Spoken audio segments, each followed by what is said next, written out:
Fato é que o poder público é desorganizado, mas no Brasil tem algo organizado, sim. O crime. Na Zona Oeste do Rio de Janeiro, a população enfrenta uma difícil realidade. São obrigados a pagar taxas tanto para milicianos quanto para traficantes. É brincadeira? Extorsão da máfia. De acordo com o G1, nos últimos 2 anos, a região testemunhou uma mudança de poder, com 14 comunidades. Opa, trocou o poder. Não, mas é o seguinte, esse é outro poder. Antes estavam sob o controle das milícias. Agora, quem bate na porta pedindo pedágio são as organizações de narcotraficantes. Essa situação de dupla extorsão e violência tem deixado os moradores em uma posição de extrema vulnerabilidade, com muitos descrevendo a vida como, abre aspas, insustentável, fecha aspas. Os moradores apontam a ineficácia das autoridades em combater as duas organizações criminosas e dão à população um sentimento de absoluto abandono. Olha, vamos parar um pouquinho e vamos debater um pouco essa questão. Depois a gente desdobra a segunda parte. Mas eu preciso fazer um break aqui, um break que eu digo para a gente debater. Ricardo Rous, nos anos 80, início do governo Brizola, as organizações criminosas começaram a tomar conta dos morros cariocas. Também na década de 80, na penitenciária de São Paulo, surgia a organização Serpentes Negras, que mais tarde, no final dos anos 90, se transformou no primeiro comando da capital. Nós temos Comando Vermelho, PCC, Irmandade Brasileira, tem uma série de organizações criminosas. Agora, a questão aqui no Rio de Janeiro, assim como na nossa Baixada, no Guarujá, a geografia favorece o crime, porque as organizações dominam os morros. E a população que está ali, eu não tenho estatística, mas eu posso falar que bem mais que 90% da população que fica nos morros são trabalhadores honestos, que não têm condições de sair de lá. E são chantageados. Tem que pagar, em vez de pagar tributos para o poder público, levar serviços públicos, pagam para sobreviver.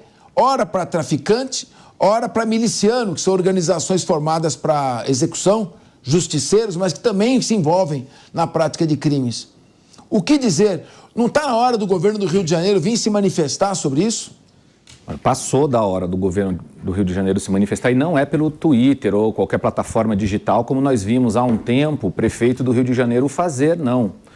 Quando foi cobrado, a empreiteira falou que ia parar uma obra porque os milicianos ou o narcotráfico estava cobrando propina para continuar uma obra pública numa praça. Aí o prefeito do Rio fez um tweet à época.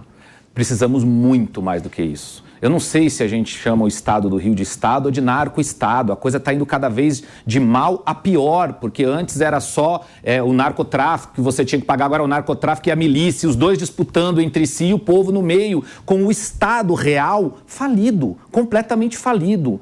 Aqui eu vi a notícia em Santos esses dias de que o crime organizado contrata lanchas, mergulhadores para esconder as drogas debaixo do casco dos navios, o que dificulta muito ser pego. Nós precisamos, e aqui eu quero aproveitar para fazer um apelo em nome do povo brasileiro, acho que nós precisamos do governo central, do governo federal, o ministro Lewandowski, que assumiu há pouco o Ministério da Justiça com muita vontade, quero acreditar nisso. Ministro, nós precisamos que o governo federal chame para si essa responsabilidade e ajude os estados a se organizarem com inteligência, com recursos, colocando a Polícia Federal, de fato, fazendo esse trabalho de fronteira para evitar que entre drogas e armas no Brasil, como é o caso do que a gente está vendo no Porto de Santos, que foi relatado há pouco tempo. Nós precisamos que o governo federal dê muita atenção para essa questão da segurança pública, que é um dever dos estados, mas que sem a organização, a inteligência e a ajuda do governo federal, eles não vão conseguir, como é o caso do Rio de Janeiro, que não está conseguindo vencer nem o narcotráfico, nem as milícias. E agora estão um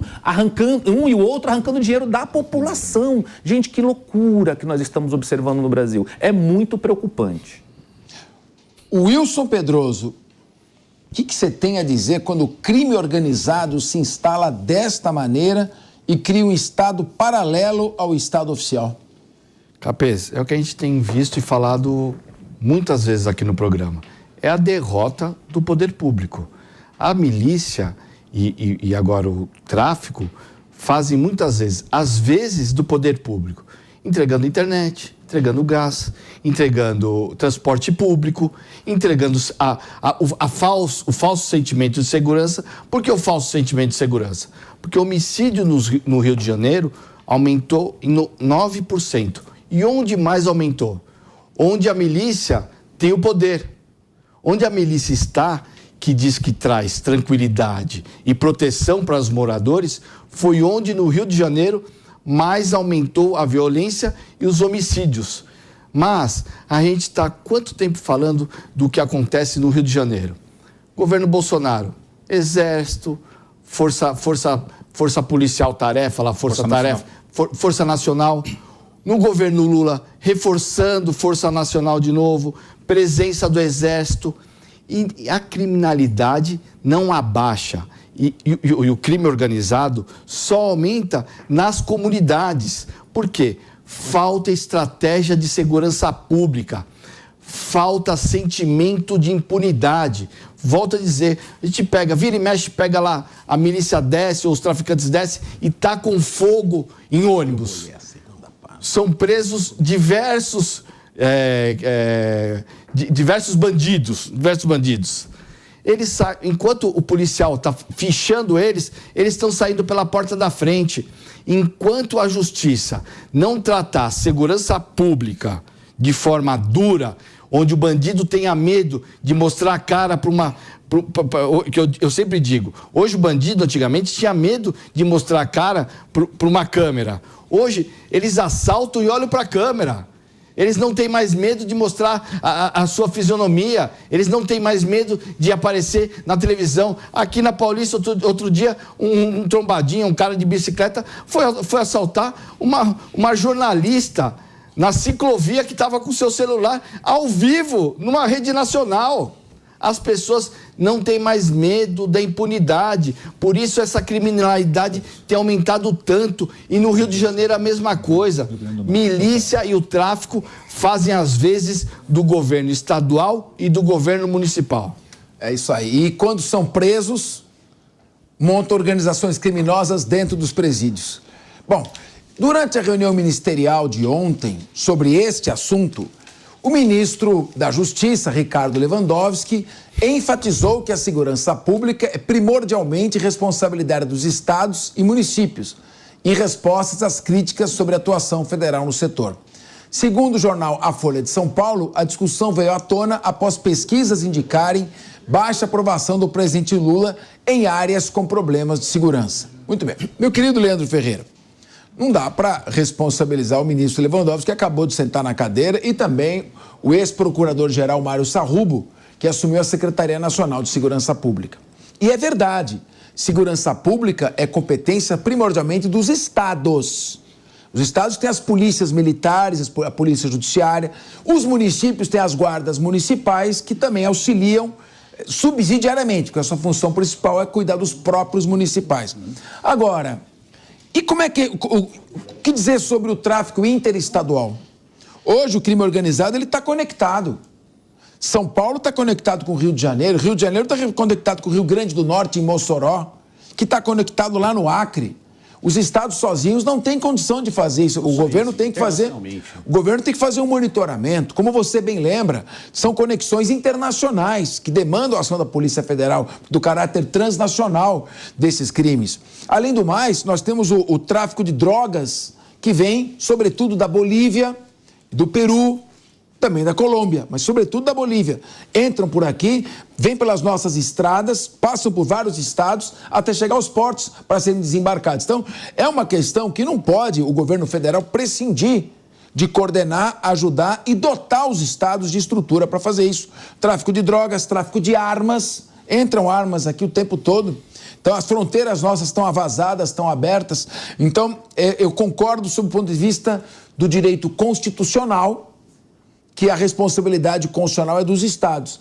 Mas com relação à ação prática, aí não. Claro que o governo federal tem que assumir isso e chamar para si essa tarefa de coordenação da segurança dos estados.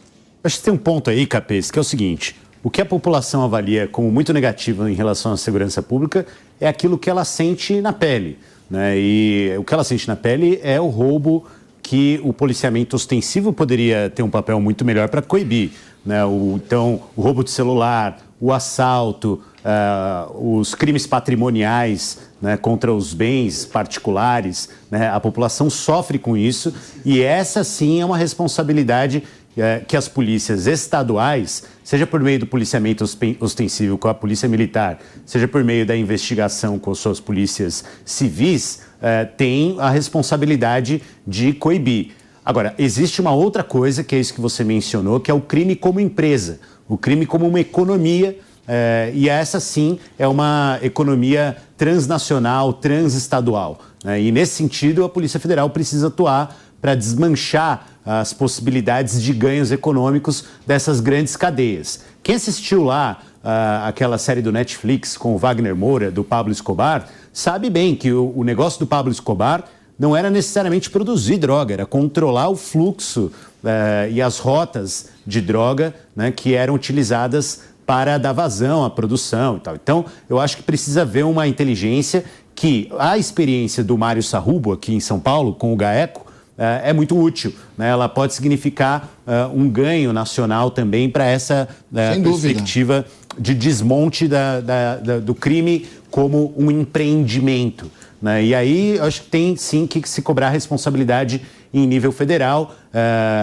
Claro, o Sarrubo e Lewandowski chegaram há pouco tempo, mas essa é uma coisa que, evidentemente, se espalha por toda a cadeia até chegar no roubo de celular, né? Mas é preciso que a gente aposte no trabalho que está dando certo. Então, eu vejo algumas saídas alternativamente como importantes. Por exemplo, o que nós vemos em relação a essa notícia anterior da milícia e do tráfico de drogas cobrando propina e cobrando taxas da população local, no que na ciência política a gente fala de um Estado pré-robesiano. Então, você precisa do Estado como contrato para ocupar o espaço, para garantir a paz entre os homens, né? Então, essa é a teoria lá do iluminismo, né? Não estou falando de nenhuma novidade.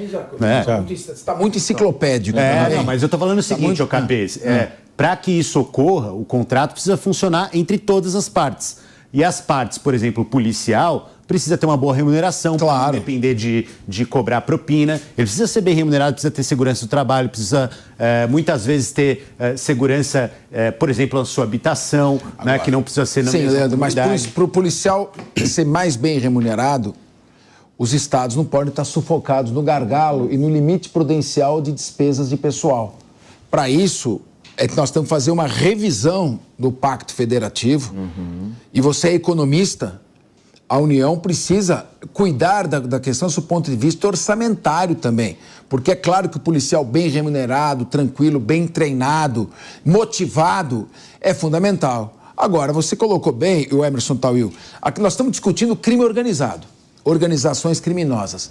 Mas o Leandro lembrou bem, também tem essa criminalidade rasteira, ela nos perturba bastante também. Ontem eu fui no lançamento do Anuário da Justiça, meu querido Emerson Tawil, lá na sede da Associação Paulista dos Magistrados, em frente ao Clube Atlético Monte Líbano. Aí eu saí, tiozão, não pega Uber, né? Fui lá fazer o bração para chamar um táxi. E tô parado na frente do Clube Monte Líbano. Desisti. Aí liguei para minha filha e pedi para ela pedir o Uber para mim. Eu tô no celular, 3 moleques me cercando, andando de bicicleta em volta. Eu me irritei que eu pus no Viva Voz quando eu falando assim, porque eles queriam arrancar o celular. Pergunto a você, também perturba você estar com um carro que não é blindado, parado num semáforo? Cada vez que passa um moto-entregador do lado, você respira fundo e fala, foi. Outro, você está andando com o celular, pode ser assaltado. O Wilson Pedroso falou que presenciou um assalto agora há pouco. Então, um furto, não um assalto. Catou o celular e saiu correndo. Então, como é que está essa questão da criminalidade? Hoje é a preocupação número 1 do brasileiro. Isso é muito grave. Pois bem, Capês, a segurança pública é o ponto nevrálgico do país hoje. E, como disse o Leandro aqui, sem dúvida alguma, os policiais militares e também os policiais civis, federais, devem ser bem remunerados, porque não é fácil o ônus que eles carregam. Mas eu vou muito mais além do que isso. Em nada tem a ver a corrupção com o salário, mas com o caráter. O caráter é algo que nasce com o sujeito, não é a imposição, o salário dele que faz essa diferenciação. Pois bem, ultrapassado isso, é muito mais complexo que a gente possa imaginar.